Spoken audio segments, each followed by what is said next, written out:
The night air in the Garden of Gethsemane is thick with betrayal. Torches pierce the absolute darkness. A detachment of Roman soldiers, heavily armed and psychologically hardened for brutal combat, marches into the grove. They are looking for a dissident carpenter from Nazareth. They ask him to identify himself. He does not draw a sword. He does not flee into the shadows. He simply looks at them and speaks 2 words. And in that exact fraction of a second, something impossible happens. The Gospel of John, chapter 18, records a detail that defies all physical logic. When he said these words to them, they drew back and fell to the ground. An entire battalion of the Empire's most elite killers physically collapsed into the dirt. Why? They were not struck by a weapon. They were struck by a frequency. What if I told you that hidden within the ancient, suppressed teachings of Jesus lies a single, master key phrase, a phrase so mathematically powerful that it can unlock the deepest mysteries of human consciousness, a sequence of syllables that grants immediate, unrestricted access to what the ancient mystics called the monad, the divine spark of pure existence that connects us directly to the source of all creation. This is not a metaphor. This is a spiritual technology. And for nearly 2,000 years, institutional religion has killed to ensure you never learn how to use it. Tonight, we reveal the key. If you are ready to open the vault, pay close attention, because what you are about to hear will permanently alter the architecture of your reality. To understand the magnitude of this revelation, we must first completely deconstruct how you were taught to read the Bible. When Jesus walked the volatile, dust-choked roads of first-century Judea, he was not merely telling moral parables to entertain the illiterate Messiah. Every sentence he spoke was a cipher. He operated on 2 distinct bandwidths.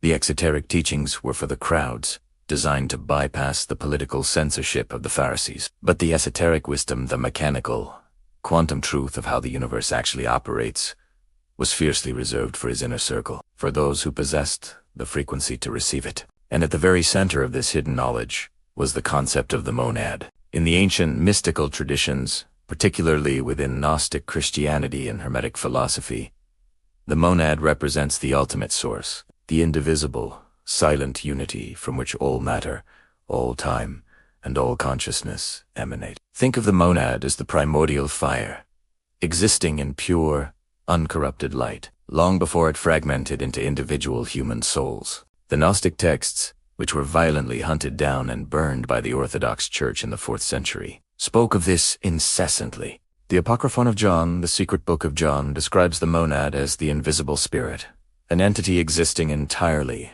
beyond the dualities of male and female, light and dark, good and evil. It is the absolute 0 point of existence. And here is the most dangerous secret of the ancient world. You carry a fragment of it inside you. When Jesus declared, "The kingdom of heaven is within you," he was not speaking in poetic spiritual platitudes. He was giving his disciples an exact geographical coordinate. He was pointing directly to the monad, the divine spark trapped within the dense, heavy cage of the human body. But knowing that a treasure exists deep underground is utterly useless if you do not possess the drill to reach it. You can sit on top of a gold mine and still starve to death. The early church fathers knew this. In the year 325 AD, at the Council of Nicaea, they began consolidating power. They realized that if the masses knew they possessed direct, unmediated access to God, the entire religious hierarchy, the priests, the temples, the tithing, the guilt would instantly collapse. They needed humanity to believe they were broken, sinful, and dependent on the church for salvation. So, they hid the drill. They buried the key until 1945, when an Arab peasant digging for fertilizer in the Egyptian desert of Nag Hammadi unearthed a sealed clay jar.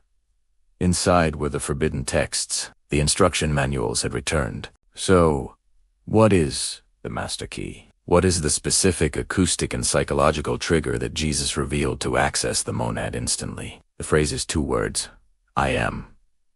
Before your modern cynical mind rejects this as too simplistic, listen very carefully. What I'm about to decode goes infinitely deeper than any self-help mantra or psychological affirmation you have ever encountered.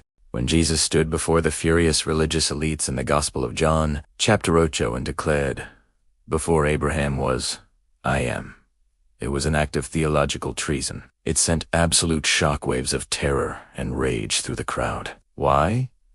Because they recognized the exact code he was invoking. The phrase "I am" is the direct English translation of the sacred, unutterable name of God revealed to Moses at the burning bush. In ancient Hebrew, it is the Tetragrammaton, YHWH. Yahweh. But the explosive, esoteric truth that Jesus was trying to teach humanity is that YHWH is not a personal name. God is not a man sitting on a cloud with a name tag. I am is a frequency. It is a state of absolute, unconditioned being.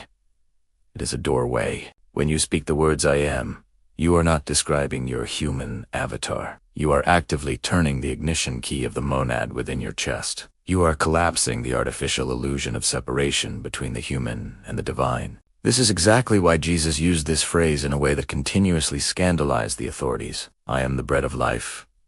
I am the light of the world. I am the resurrection.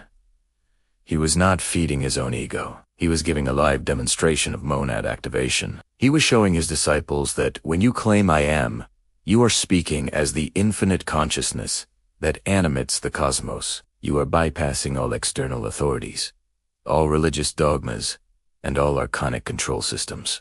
Let us break down the quantum mechanics of how this works within your own mind. Your entire sense of self, fragile, terrified human ego is constructed entirely out of qualifications. I am a doctor. I am poor. I am anxious.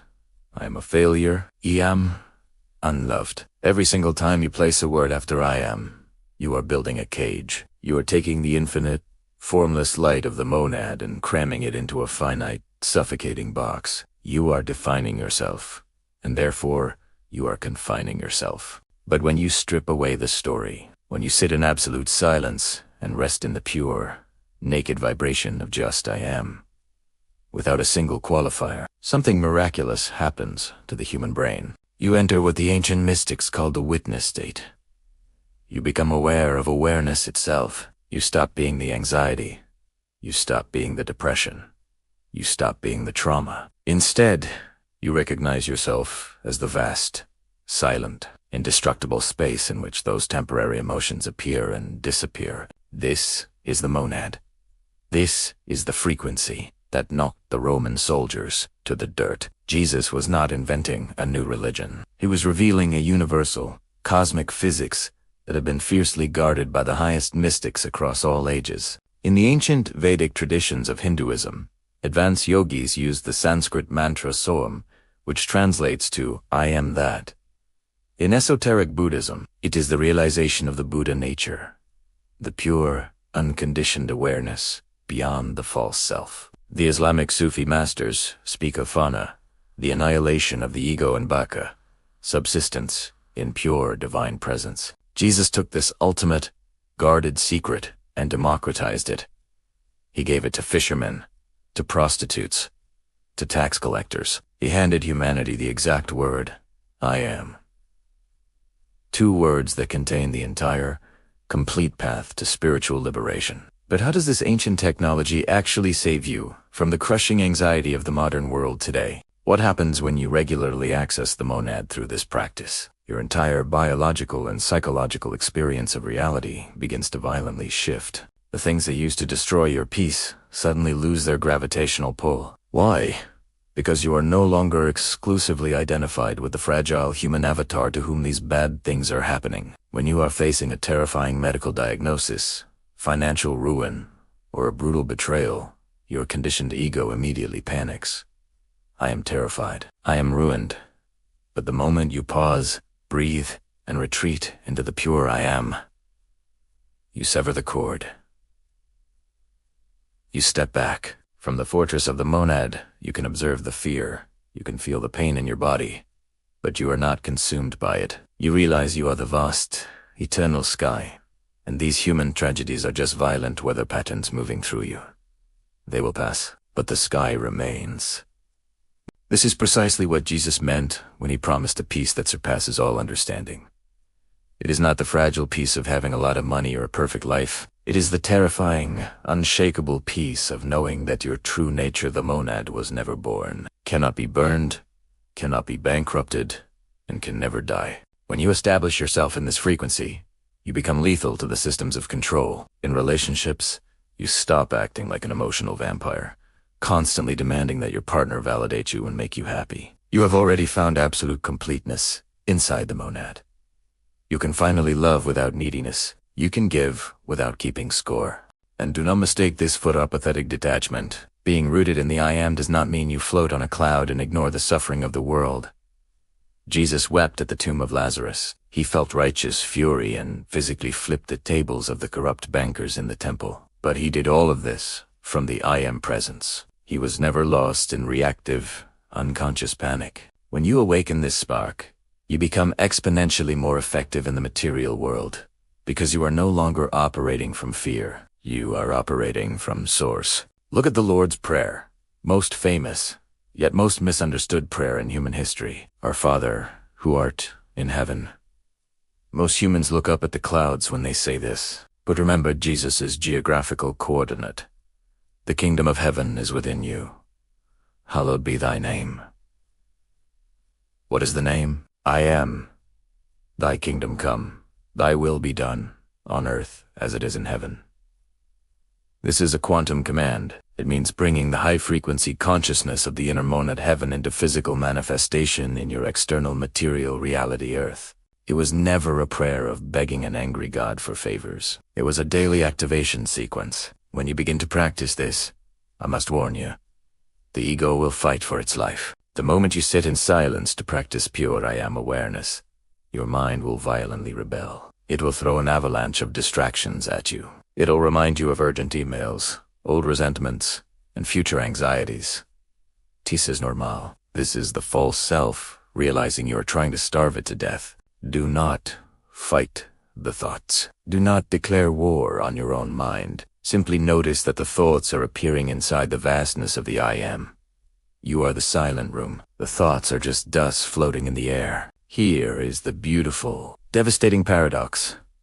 The one thing you have been desperately seeking your entire life through toxic relationships, through exhausting careers, through endless spiritual retreats and self-help books is the one thing you have never, ever lacked. The I Empress, the monad, pure consciousness. It has been here the entire time. It is the silent observer reading these words right now. It is the awareness listening to the sound of my voice. You have just been looking past it, searching for a burning bush, when the fire was already inside your own chest. I leave you with a direct challenge. For the next 7 days, set aside exactly 10 minutes each morning. Do not ask God for anything.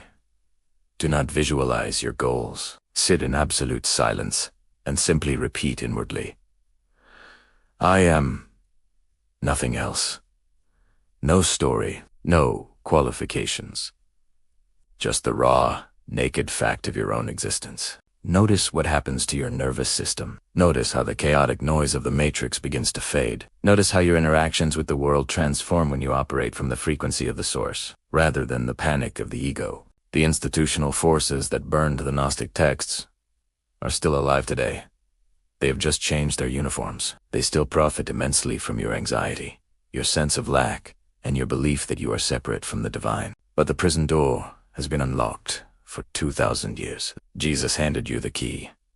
2 words. The question is not whether you have access to the monad. You always have. The only question that remains is, will you finally turn the key? If this transmission has shattered a glass ceiling in your mind today, anchor your awakening into the physical world. Go to the comments right now and type the ultimate declaration of sovereignty. I am. Subscribe to this channel. Share this video with someone who is currently drowning in the storm of their own mind. You might just be the catalyst that wakes them from a lifelong sleep. The kingdom is not in the sky. It is not in the future. It is here. It is now. Welcome, O May.